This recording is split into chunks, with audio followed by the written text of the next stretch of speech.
ನನ್ನ ಹೆಸರು ಪ್ರೀತಮ್ ಕಾಶಿನಾಥ್ ಕಲಾಲ್. ನಾನು 8ನೇ ತರಗತಿಯಲ್ಲಿ ಓದುತ್ತಿದ್ದೇನೆ. ನಮ್ಮ ಶಾಲೆ ಶ್ರೀ ಜ್ಞಾನಜ್ಯೋತಿ ಕನ್ನಡ ಮಾಧ್ಯಮ ಪೂರ್ವ ಪ್ರಾಥಮಿಕ ಹಾಗೂ ಹಿರಿಯ ಪ್ರಾಥಮಿಕ ಶಾಲೆ ಅಳವಾಡಿ. ಈಗ ನಮ್ಮ ಸ್ನೇಹಿತರು ಕನ್ನಡ ವ್ಯಾಕರಣ ಮಾಹಿತಿಗಳ ಬಗ್ಗೆ ಹಂತ ಹಂತವಾಗಿ ತಿಳಿಸಿಕೊಡುತ್ತಾರೆ. ವರ್ಣಮಾಲೆ. ಕನ್ನಡದಲ್ಲಿ ಒಟ್ಟು 49 ಅಕ್ಷರಗಳಿವೆ. ಇವುಗಳನ್ನು ವರ್ಣಮಾಲೆ ಎಂದು ಕರೆಯುತ್ತೇವೆ. ಈ ಅಕ್ಷರಗಳ ಕ್ರಮಬದ್ಧ ಜೋಡಣೆಗೆ ವರ್ಣಮಾಲೆ ಅಥವಾ ಅಕ್ಷರಮಾಲೆ ಎಂದು ಕರೆಯುತ್ತೇವೆ. ವರ್ಣಮಾಲೆಗಳಲ್ಲಿ 3 ವಿಧಗಳು. ಅವು ಎಂದರೆ ಸ್ವರಾಕ್ಷರಗಳು, ವ್ಯಂಜನಾಕ್ಷರಗಳು, ಯೋಗವಾಹಗಳು. ಸ್ವರಾಕ್ಷರ ಎಂದರೆ ಸ್ವತಂತ್ರವಾಗಿ ಉಚ್ಚರಿಸಲ್ಪಡುವ ಅಕ್ಷರಗಳಿಗೆ ಸ್ವರಾಕ್ಷರ ಎನ್ನುವರು. ಸ್ವರಾಕ್ಷರಗಳಲ್ಲಿ 2 ವಿಧಗಳು. ಒಂದು ಹ್ರಸ್ವ ಸ್ವರಗಳು, 2 ದೀರ್ಘ ಸ್ವರ. ಹ್ರಸ್ವ ಸ್ವರ ಎಂದರೆ ಒಂದೇ ಮಾತ್ರ ಕಾಲದಲ್ಲಿ ಉಚ್ಚರಿಸಲ್ಪಡಲಾಗುವ ಅಕ್ಷರಗಳಿಗೆ ಹ್ರಸ್ವ ಸ್ವರ ಎನ್ನುವರು. ಹ್ರಸ್ವ ಸ್ವರದಲ್ಲಿರುವ ಅಕ್ಷರಗಳು ಅ, ಇ, ಉ, ಋ, ಎ, ಓ ಅಕ್ಷರಗಳು.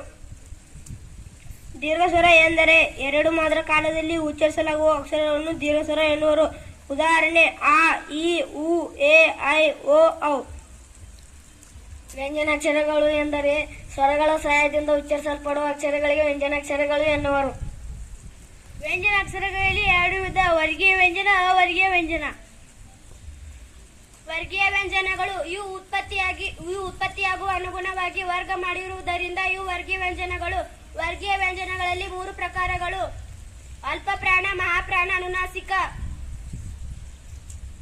ಅಲ್ಪ ಪ್ರಾಣಾಕ್ಷರಗಳು ಎಂದರೆ ಕಡಿಮೆ ಉಸಿರಿನಿಂದ ಉಚ್ಚರಿಸಲ್ಪಡುವ ವ್ಯಂಜನಗಳಿಗೆ ಅಲ್ಪ ಪ್ರಾಣಾಕ್ಷರಗಳು ಎನ್ನುವರು. ಉದಾಹರಣೆ ಕ, ಚ, ಟ, ತ, ಪ, ಗ, ಜ, ಡ, ದ, ಭ. ಮಹಾಪ್ರಾಣಾಕ್ಷರಗಳು ಎಂದರೆ ಹೆಚ್ಚು ಉಸಿರಿನಿಂದ ಉಚ್ಚರಿಸಲಾಗುವ ವ್ಯಂಜನಗಳಿಗೆ ಮಹಾಪ್ರಾಣಾಕ್ಷರಗಳು ಎನ್ನುವರು. ಉದಾಹರಣೆ ಖ, ಚ, ಟ, ತ, ಪ, ಗ, ಜ, ಡ, ದ, ಭ.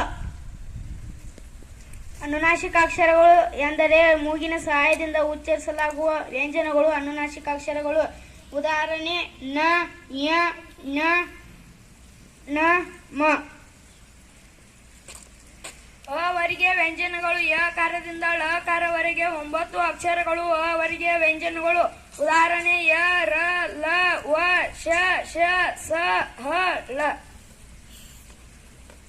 ಯೋಗವಾಹಗಳು. ಯೋಗ ಎಂದರೆ ಕೂಡವಾಹ ಅಂದರೆ ಹೋಗುವ ಎಂದರ್ಥ. ಯೋಗವಾಹ ಎಂದರೆ ಕೂಡಿ ಹೋಗುವ ಅಂದರೆ ಬೇರೆ ಅಕ್ಷರಗಳ ಜೊತೆಯಲ್ಲಿ ಮಾತ್ರ ಉಚ್ಚರಿಸಲ್ಪಡುವ ಅಕ್ಷರಗಳು ಎಂದರ್ಥ. ಯೋಗವಾಹಗಳಲ್ಲಿ 2 ವಿಧ: ಅನುಸ್ವಾರ, ವಿಸರ್ಗ. ಅನುಸ್ವಾರಕ್ಕೆ ಉದಾಹರಣೆ ಸಿಂಹ, ವಿಸರ್ಗಕ್ಕೆ ಉದಾಹರಣೆ ದುಃಖ.